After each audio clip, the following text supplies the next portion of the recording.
air, burung, dan nenek moyang. Alkisah, seorang anak berjalan kaki.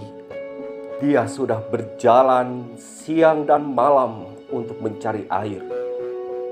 Sedemikian hausnya, dia hanya bisa berjalan dan terus saja berjalan, melewati lembah tandus, hutan yang kering kerontang, tanpa daun, tanpa akar, tanpa kulit pohon. Di bawah sinar terik matahari dan rembulan yang dingin membisu, lidahnya lengket di mulut, kerongkongan kering, napas pun sesak. Tubuh dengan pakaian compang-camping seperti tanah tandus yang dia injak, anak itu hanya bisa berjalan untuk mencari air. Yambare rana, hujan ya hujan, air ya air. Sampai hitungan tahun menuju ke 10, musim tak lagi menjadi penting. Tahun pertama dia menemukan, jika kau pergi ke sudut-sudut negeri dan kau bertemu dengan rindu, maka kau telah jadi manusia. Tahun kedua dia menemukan, jika kau mentiadakan dirimu dari sekedar tujuan ke duniamu, maka kau telah jadi manusia. Tahun ketiga dia menemukan, jika kau menempatkan alam sebagai sahabat baikmu, maka kau telah jadi manusia. Waktu tidak pernah berkurang. Sedetik yang lalu, masa lalu, sedetik yang akan datang, tidak pernah ada yang tahu. Anak itu terus berjalan. Sepanjang perjalanan dia punguti kata-kata yang bertebaran di antara bisikan angin, tetesan air, bentangan cahaya, juga retakan tanah. Yambare rana, jika kau mampu memberikan cinta kepada siapapun, maka kau telah menjadi manusia.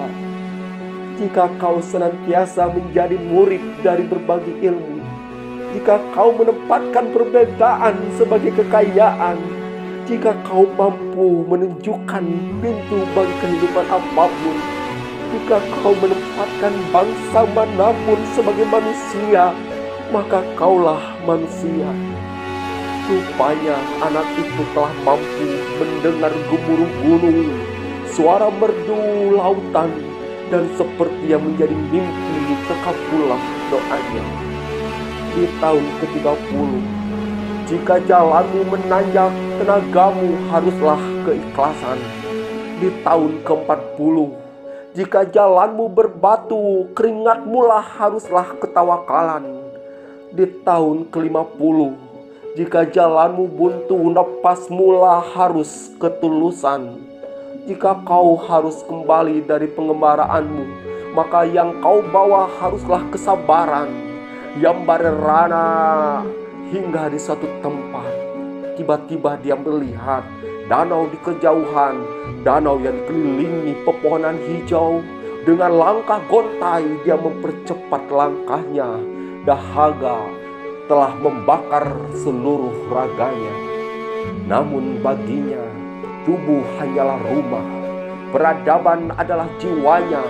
Di tepi danau, anak haus itu menundukkan kepalanya, barangkali dapat meminum seluruh danau sungai, bahkan samudra, namun air bukan haknya. Sementara dahaga terus menggerogotinya, dia hanya bisa berbaring, melihat pantulan cahaya, pantulan harapan-harapannya. Yambare rana, sementara di sudut danau terlihat seekor burung raksasa bertengger di pohon mati lalu berkata, "Air ini milikku, warisanku.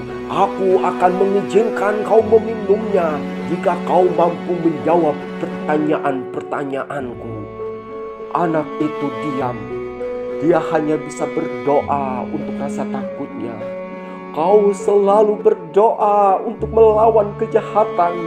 Adakah doa untuk melawan kebodohan? kegundahan pun mencengkam pikiran. Namun hidup tidak sekedar untuk dipikirkan, hidup harus pula dihayati. Darah telah mengiring, dalam hausnya dia berkata, baiklah jika air ini milikku, memang demikian hausnya. Inilah pertanyaan-pertanyaanku. Burung di angkasa yang susah ditaklukkan, apakah itu? Perjalanan pikiran, pikiran. Apa yang harus digali seperti harta karun, anakku? Ilmu, itulah yang harus digali.